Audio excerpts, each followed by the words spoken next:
Just in case some of you are wondering, what could you possibly be doing? Well, on a Curt turning point hitch, you have a different pivot pin. So this is the pivot, not that. I actually have a wedge that blocks out the actual hitch.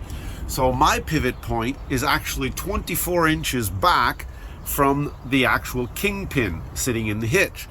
And the advantage that this is I have crazy tight turning radius, and I can never hit my cab, and I can turn beyond 90 degrees.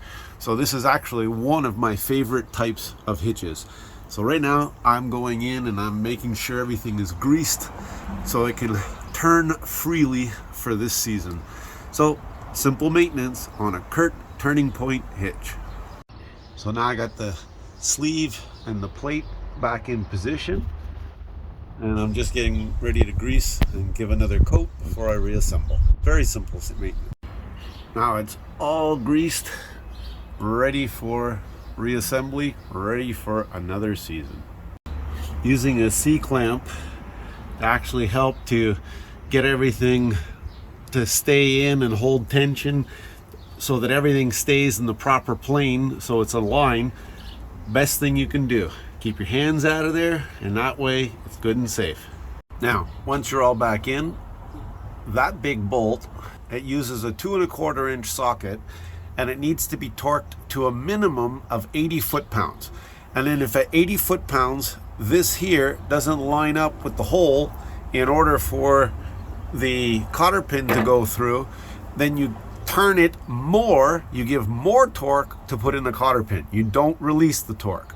Okay, so you add more torque. So I'm torqued now to 80 foot-pounds, and if you notice, my groove here needs to be here so I can get the cotter pin in. So I actually have to add more tension to this in order to get my cotter pin through. And now you can see I got it lined up where it needed to be, and the cotter pin is back in. And this is the same maintenance procedure for either a Reese Revolution or a Curt turning point. In those years for a 10K, they were pretty much the exact same design, just one rebadged for the other. But as long as you keep everything good and greased, you will never have any issues. And no issues means happy towing. So have a great summer and safe towing.